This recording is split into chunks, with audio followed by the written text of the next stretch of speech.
I want to bring Ghanshyam Tiwari back for his next 2 minutes. And my next question, Ghanshyam Tiwari, is very simple.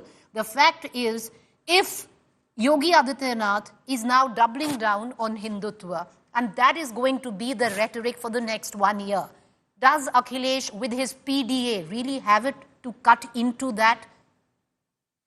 Again, the answers are not in the claims and propaganda of BJP. The answers are in the day-to-day struggle of people of India.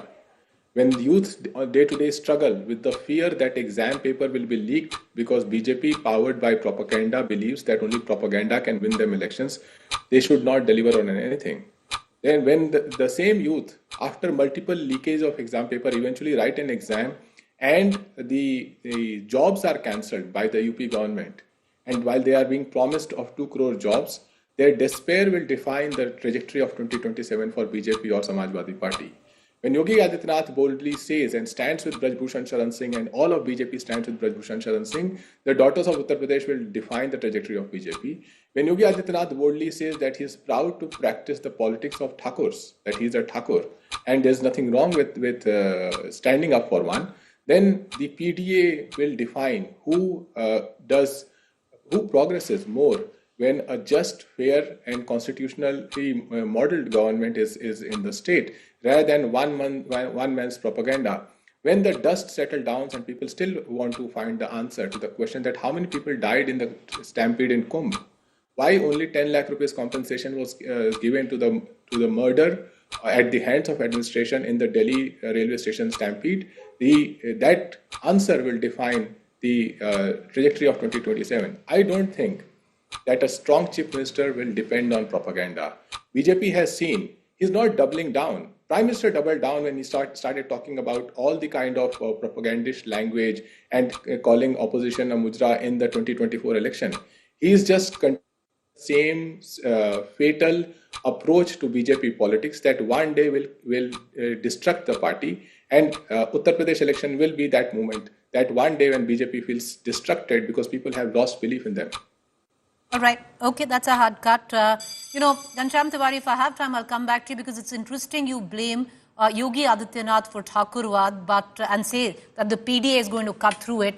But Ghanshyam Tiwari, what's also interesting is maybe not in letter, but for all practical purposes, your party was also built on the tenets of MY. And you know what that stands for, Muslim and Yadav. You might want to turn it into PDA right now, but will it work is the big question. I'll come back to it. I want to bring back Anila Singh for her 2 minutes into this. Anila Singh, you had the Ram Mandir wave early January, where at least there was an assumption and most people thought that UP especially is going to be saffron in 2024 Lok Sabha elections. That didn't quite happen.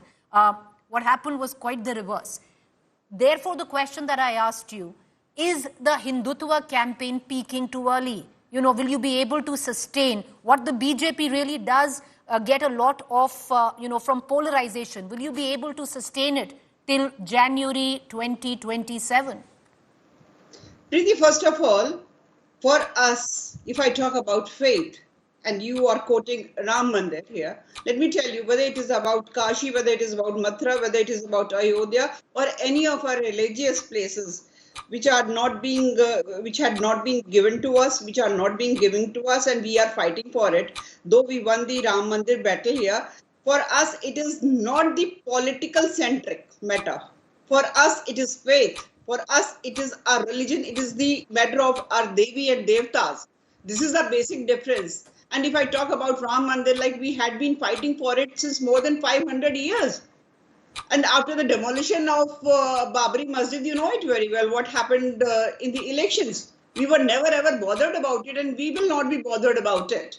And you said that our country has always been secular. Yes, ma'am, our country has always been secular. That is why we welcomed, whether these Islamic invaders or the British invaders, whoever, or the French invaders.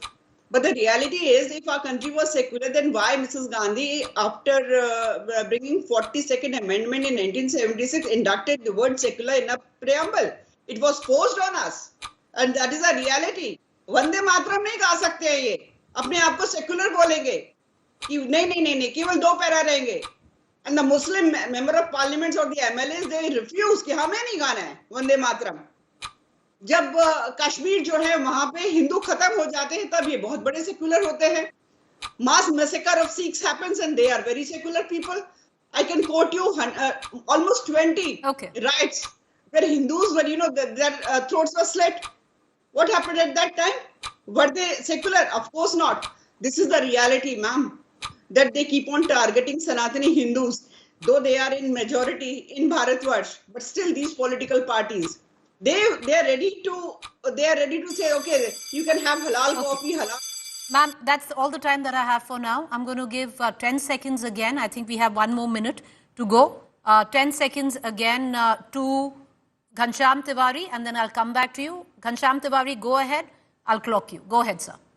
Closing. Well, I think to your viewers, I want to say that India is built not on hate, not on this throwing the kitchen sink of tragic events from history on the viewers and expecting them to believe in the BJP propaganda, but on the idea that everyone has to progress, and a government that cannot deliver that will use propaganda to hide itself. Okay. 2027, BJP will be exposed because people will have lost faith in this propaganda.